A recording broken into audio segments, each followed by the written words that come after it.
across this at an angle to show more information. Again, a reach. Sometimes you've got interior structure, sometimes you don't. But if you do, then you've got pretty good evidence. And sure enough, at that angle, you can see the bone in the interior. In fact, we've been able to trace ligaments from one end to the other. Dr. Dale Peterson of Oklahoma City, in fact, the last lecture I heard him give on this was an hour and a half, and you don't want to know all that about this. But he's traced the ligaments from one end to the other, and with the X-ray here, you can see the interior structure and the obvious shape. Down further south in Texas, about 100 miles south from Glen Rose, near London, Texas, is this rather picturesque scene where back about 1940, a fellow was fishing, saw a strange-looking rock, broke it open, and here's a hammer in it. This is the same geologic horizon that we have at Glen Rose. This is the lower Cretaceous, but the whole area is composed of the Cretaceous concretions, which is supposed to be 140 million years old. Obviously a turvy fossil. Up in Oklahoma, we found this iron pot that was embedded in the coal, supposed to be 295 million years ago. Here's the affidavit of the fellow who was working for the utilities company, broke it open with a big sledgehammer, and here's the cast and the mold on either side, and the pot falls out. This is his description of it.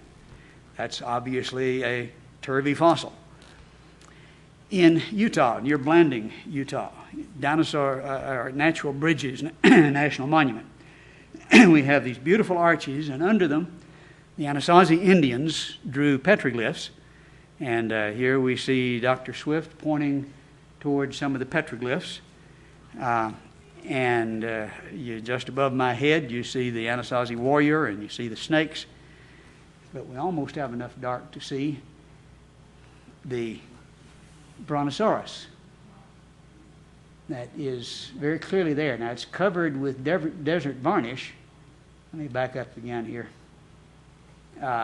And so it's very difficult to photograph, but there is the shape that is unmistakable, that you can see. Once it's been pointed to, you can still see it pretty clearly. A turvy fossil. In Colorado, we have this made by the Fremont Indians, who were contemporary with the Anasazi, that looks like the Triceratops, the three horns, the frill down the back of the neck.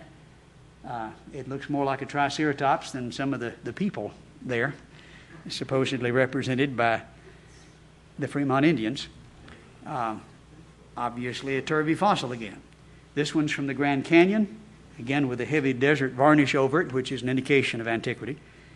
Somebody shot him in the tail, and you can see what happens if you tried to mess with it today. If you tried to do any carving, it would really show up, breaking through that desert varnish. Another turvy fossil.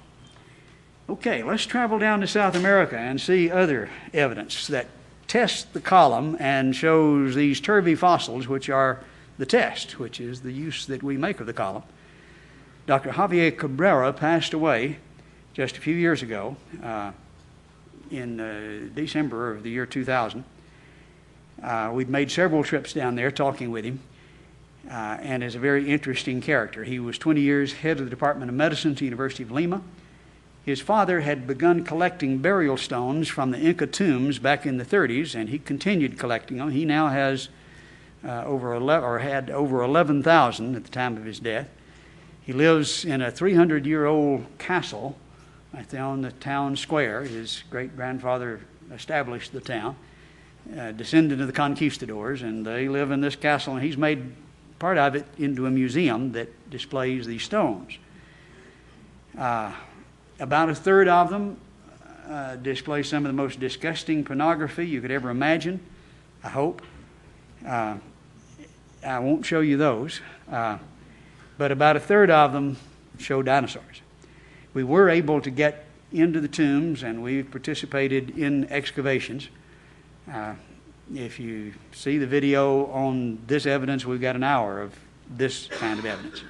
We just got back from Peru about a week ago and brought back a big 70-pound stone. I'll show you in a moment. But you can see here in situ the stones in tombs, and they're still being dug up.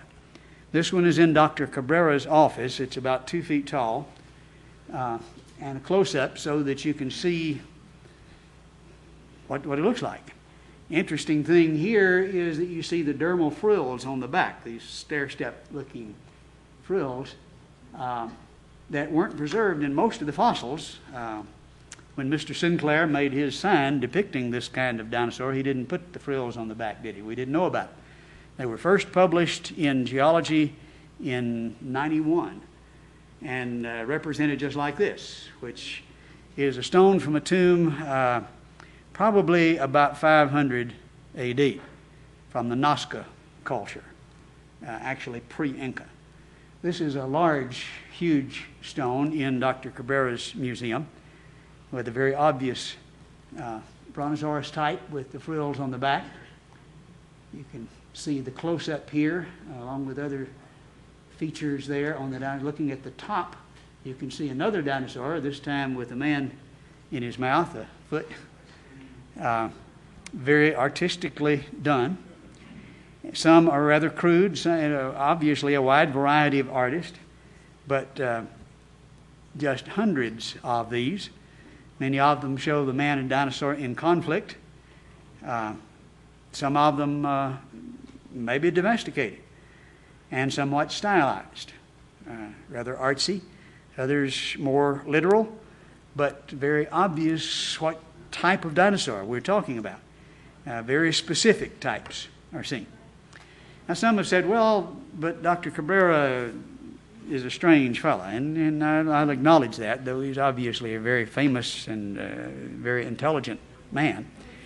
But you have a number of other places that display these types of stones that are just the opposite of what many say. Some of the archaeologists say, well, nobody knows anything about carved stones. This is just made up by Cabrera.